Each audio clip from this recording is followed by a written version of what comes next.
प्यारे साथियों, आप सभी का हमारे चैनल पे बहुत बहुत स्वागत है। उम्मीद करता हूं कि स्वस्थ होंगे, मस्त होंगे और तैयारी बेहतरीन चल रही होगी। जितने भी विद्यार्थी 2025 बोर्ड परीक्षा में विज्ञान का पेपर देने वाले हैं, उनके लिए विज्ञान का एक मोस्ट इम्पोर्टेंट वीडियो लेकर के आ चुका हूं। और बच्चों, इस वीडियो के माध्यम से मैं आप सभी को ये बताने वाला हूं कि क्लास 10 साइंस की 2025 में कॉपी कैसे लिखें। और आज के इस वीडियो के माध्यम से मैं आप सभी का ऐसा ट्रिक बताने वाला हूं जिससे आप साइंस वाले पेपर में नहीं बल्कि हर एक पेपर में 70 में 70 नंबर स्कोर करोगे। वो कैसे? टॉपर वाला तरीका ये जान लो और ये गलतियां मत करना, वरना मुंह काला कर जाओगे और आप फेल हो जाओगे, यानी कि टॉपर बनने से वंचित हो सकते हो। तो भैया, आज के इस वीडियो को शुरू से लेकर के एंड तक जरूर देख लेना। वीडियो को लाइक कर देना, शेयर कर देना, और कॉपी कैसे लिखना है, क्या तरीका अपनाना है, न्यूमेरिकल्स को कैसे सॉल्व करना है, थ्योरी को कैसे सॉल्व करना है, सब कुछ आज की इस वीडियो के माध्यम से पूरा डिटेल में डिस्कस करने वाला हूं। और टॉपर ही होगा जो ऐसा कॉपी लिख सकता है, इस प्रकार की कॉपी को एग्जामिनर के सामने रिप्रेजेंट कर सकता है। तो पूरा तरीका बताऊंगा, वीडियो को शुरू से लेकर के एंड तक जरूर देखना, मिस मत करना, वरना टॉपर होने से वंचित हो जाओगे और गलतियां हो जाएगी तो फिर बाद में रोना पछताना स्टार्ट हो जाएगा। तो वो वाली गलती नहीं करना है, बिल्कुल स्टार्ट से लेकर के एंड तक जरूर देखना है। और बिल्कुल इसी प्रकार का आप सभी का भी यहाँ पे कॉपी मिलने वाली है। ये रहा कॉपी का फ्रंट पेज, बिल्कुल इसी अंदाज में अपना रोल नंबर, अंक में, शब्द में, पेपर वगैरह सब कुछ यहाँ पे फिलअप कर लेना है। ठीक है, इतना चीज। अब बच्चों, हम आ जाते हैं यहाँ पर 2022 का ये विज्ञान का ओरिजिनल पेपर है। ठीक है, ये 2022 में पेपर हुआ था। मैं आप सभी के सामने इस पूरे पेपर को सॉल्व करके दिखाऊंगा और कॉपी लिखने का तरीका भी बताऊंगा। ठीक है, तो परेशान मत होना, पूरा यहाँ पे समझाऊंगा। इस पूरे पेपर को सॉल्व करने के लिए टोटल टाइमिंग होता है 3 घंटे 15 मिनट के लिए, और 70 नंबर का पूर्णांक होता है। आप सभी को पता होगा, यहाँ पे अनुक्रमांक और यहाँ पे अपना नाम वगैरह फिलअप कर लेना है। 15 मिनट में पेपर को ध्यान से पढ़ना है। पेपर जो होगा 2 खंड में डिवाइड होगा, एक तो होगा खंड अ और दूसरा होगा खंड ब। ठीक है, इतना चीज आप सभी को पता होगा। खंड अ में बात करेंगे तो 20 बहुविकल्प भी पूछा जाएगा, लेकिन ये 2022 का पेपर है, थोड़ा सा पैटर्न चेंज करने को मिलेगा, लेकिन उससे तो कोई दिक्कत है नहीं। आइए एक एक प्रश्न को समझते हैं। हमारा खंड क में क्वेश्चन पूछा गया, फिजिक्स का क्वेश्चन है कि वायु के सापेक्ष माध्यम का अवपोर्तनांक अधिकतम होता है, किस में होता है? जल में, हीरा में, कांच में या तारपीन के तेल में। तो बिल्कुल इसका राइट यहाँ पे बताया गया है क्वेश्चन। ठीक है, हीरा में ही होता है। राइट ऑप्शन यहाँ पे क्या हो जाएगा? यहाँ पे सेकेंड आंसर होगा। ठीक है, तो बिल्कुल इसी प्रकार से कॉपी भी आपको OMR में सॉल्व करना है। ठीक है, OMR में बस खाली टिक कर जाओगे, आपका राइट आंसर हो जाएगा। आगे देखेंगे कि निकट दृष्टि दोष के निवारण करने के लिए किस चश्मे का उपयोग किया जाता है। हम यहाँ पे करेंगे अवतल लेंस का। किसका? अवतल लेंस का करेंगे। ठीक है, इसी प्रकार से चुंबकीय बल रेखाएं क्या होती है? सदैव समांतर होती है, एक बिंदु पर मिलती है, एक दूसरे को कभी नहीं काटती है। यही इसका राइट आंसर हो जाएगा। आगे बात करेंगे फाई बी और ए में रिलेशन बताना है। तो फाई बराबर क्या होता है? बी बराबर क्या होता है? फाई अपन ए होता है। इसका राइट आंसर ऑप्शन नंबर पहला ही हो जाएगा। ये तो बहुत सिंपल सा क्वेश्चन पूछा गया है। अब बात करेंगे, यहाँ पर न्यूमेरिकल क्वेश्चन पूछा गया है दूसरा का, क ख ग में क्वेश्चन पूछा गया था।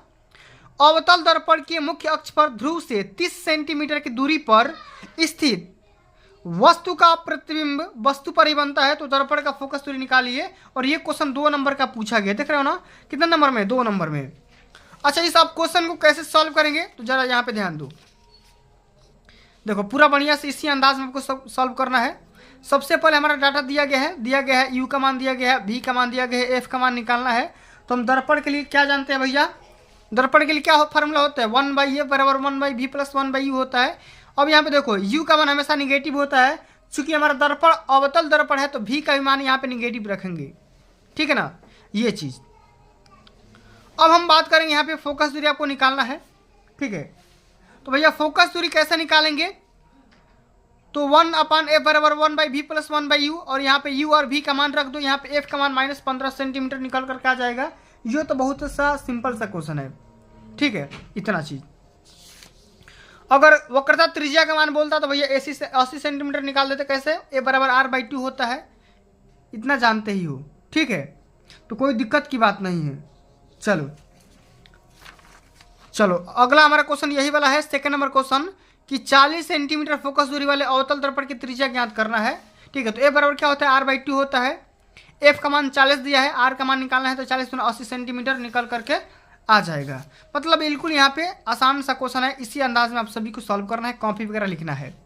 ठीक है, चलो आगे देखते हैं। अगला हमारा क्वेश्चन क्या है कि वाहनों में उत्तल दर्पण का उपयोग क्यों किया जाता है। क्यों करते हैं भैया, पीछे की वस्तु को देखने के लिए हम करते हैं। ठीक है, यहाँ पे लिखेंगे कि वाहनों में उत्तल दर्पण का उपयोग इसलिए करते हैं ताकि, क्योंकि वह वस्तु का सीधा, पूर्ण और छोटा प्रतिबिंब बनाता है, इमेज बनाता है। ठीक है, इसी प्रकार से तीसरा का क यहाँ पर दिया गया है, देख रहे हो ना, न्यूमेरिकल ही क्वेश्चन है, या तो ऊपर वाला करिए नहीं तो नीचे वाला करिए। क्या है क्वेश्चन कि 15 सेंटीमीटर फोकस दूरी का कोई अवतल लेंस किसी वस्तु का प्रतिबिंब लेंस से 10 सेंटीमीटर दूरी पर बनाता है, तो वस्तु लेंस से कितनी दूरी पर स्थित है, किरण आरेख भी समझाना है। ठीक है, तो सबसे पहले जो डाटा यहाँ पर दिया गया उसको लिख लेते हैं। एफ का मान यहाँ पे -15 सेंटीमीटर। ठीक है, यू का मान -10 सेंटीमीटर। लेंस का सूत्र क्या होता है, 1/f बराबर 1/v + 1 - 1/u होता है। ठीक है, और एफ और यहाँ पे v का मान रख दो, यू का मान निकल करके आ जाएगा। बिल्कुल यहाँ पे सिंपल बात है, इतना तो करना जानते ही होंगे आप लोग। किरण आरेख समझाना तो भाई यहाँ पे डायग्राम बना दो, कोई दिक्कत है नहीं। ठीक है, इसी प्रकार कॉपी लिखोगे भैया तो आप भी टॉपर बन जाओगे, पूरे नंबर यहाँ से मिलेंगे। अगला हमारा क्वेश्चन यहाँ पे दिया गया है ख नंबर में, या तो ऊपर वाला करिए नहीं तो नीचे वाला करिए, दोनों क्वेश्चन सेम ही है लेकिन थोड़ा सा अंतर दिया गया है। ठीक है, हम इसको सॉल्व करेंगे। 2 ओम, 3 ओम और 5 ओम के प्रतिरोधों को श्रेणी क्रम में जोड़ेंगे, सीरीज में जोड़ना है। ठीक है, और दोनों के बीच में 30 वोल्ट का विभव लगा हुआ है, तो इनके बीच का विभवांतर निकालना है, कितना वोल्टेज का अंतर डिफरेंस निकल करके आ रहा है उतना बताना है। तो सबसे पहले यहाँ पे देखो दिया गया है। ठीक है, प्रश्नोत्तर संख्या तीसरा का ख अथवा करेंगे। R1 का मान दिया गया है, R2 का मान दिया गया है, R3 का मान दिया गया है, वोल्टेज का मान दिया गया है यहाँ पे 30 वोल्ट। ठीक है, श्रेणी क्रम में जब जोड़ेंगे तो भैया क्या होता है, R बराबर R1 + R2 + R3 हो जाता है। यहाँ पे 10 ओम निकल करके आ जाएगा, तीनों को जोड़ देंगे तो। अब V बराबर IR होता है ना, तो I1 I2 निकाल लो यहाँ से, I का मान निकल गया यहाँ पे 3 एम्पियर। आपको क्या करना है, यहाँ पे V1 V2 V3 का मान यहाँ पे निकाल दो ओम के नियम के हिसाब से। V1 बराबर I1 R1, ठीक है, V2 बराबर I2 R2, इसी प्रकार से। ठीक है, V3 बराबर I × R3 हो जाएगा यहाँ पे, तो 30 × 5 यहाँ पे कितना हो जाएगा 15। तो बहुत ही सिंपल सा क्वेश्चन यहाँ पे पूछा गया है। इसी प्रकार से आगे देखेंगे। अगला हमारा क्वेश्चन इंपॉर्टेंट क्वेश्चन है। चौथा नंबर क्वेश्चन क्या कह रहा है, आप ये तो मोटर वाला करिए नहीं तो यहाँ पे चुंबकीय प्रभाव से आप क्या समझते हैं, दोनों में से किसी को सॉल्व करना है। तो ये भी क्वेश्चन इंपॉर्टेंट है, कई बार पेपर में आ चुका है मोटर वाला, इस बार भी आएगा क्योंकि सिलेबस में ये क्वेश्चन है ही, और ये भी है। हम एक को सॉल्व कर लेते हैं कि विद्युत धारा के चुंबकीय प्रभाव से आप क्या समझते हैं। एक लंबे सीधे धारावाही चालक द्वारा उत्पन्न चुंबकीय क्षेत्र की तीव्रता किन किन बातों पर डिपेंड करती है, चुंबकीय क्षेत्र की तीव्रता दर्शाने के लिए कौन सा नियम का उपयोग किया जाता है। ठीक है ना, तो दोनों में से किसी एक को सॉल्व करना है। ठीक है, आओ समझते हैं भैया विद्युत धारा का चुंबकीय प्रभाव क्या होता है। तो जब किसी विद्युत धारा को किसी वृत्ताकार चालक से प्रवाहित किया जाता है तो इस विद्युत धारावाही पास के प्रत्येक बिंदु पर उसके चारों ओर संकेंद्री वृत्ताकार पैटर्न में चुंबकीय क्षेत्र उत्पन्न होता है। ठीक है, यहाँ पे देखो दिखाया जा रहा है, फोर्स दिखाया जा रहा है, एंगल दिखाया जा रहा है, यहाँ पे करंट फ्लो हो रही है।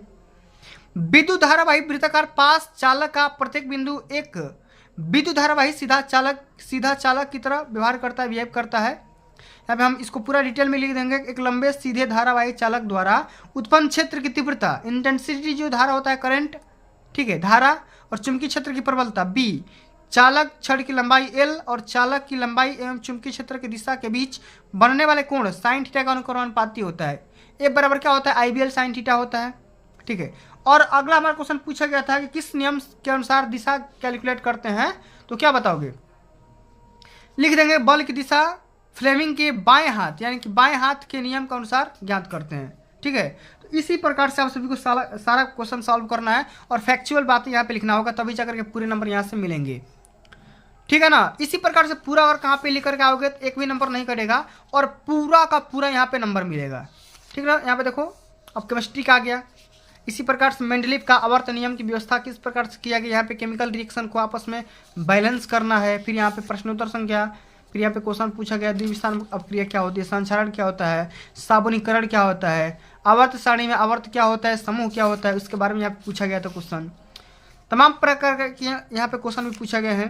तो सारे क्वेश्चन को बढ़िया से यहाँ पे डायग्राम के साथ में पूरा बढ़िया से अगर आप लिखोगे, एक भी नंबर ना करेगा भाई, एक भी नंबर नहीं करेगा, पूरे के पूरे नंबर यहाँ से मिलेंगे, ठीक है ना। तो भैया एक टॉपर ही होगा जो इस प्रकार से कॉपी लिख सकता है। और आपको कॉपी लिखते समय आपको क्या गलती नहीं करना भाई, आपको कहीं भी ओवर राइटिंग नहीं करना है, गलत जवाब नहीं देना है, जितना क्वेश्चन पूछा जाए उतने का ही आंसर आपको करना है, तभी जाकर के पूरे नंबर मिलेंगे।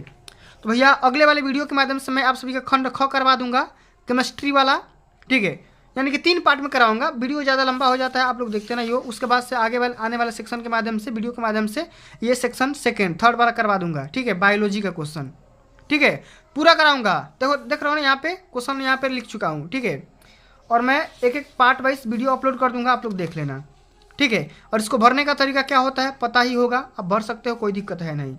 तो प्यारे साथियों, आज के लिए बस इतना ही। अगर ये वीडियो आप सभी को अच्छी लगी होगी, हेल्पफुल लगी होगी, तो वीडियो को लाइक कर देना, शेयर कर देना, चैनल पर नए होंगे तो सब्सक्राइब कर देना। जल्द मिलते हैं अगली वीडियो में, तब तक के लिए जय हिंद, जय भारत, वंदे मातरम।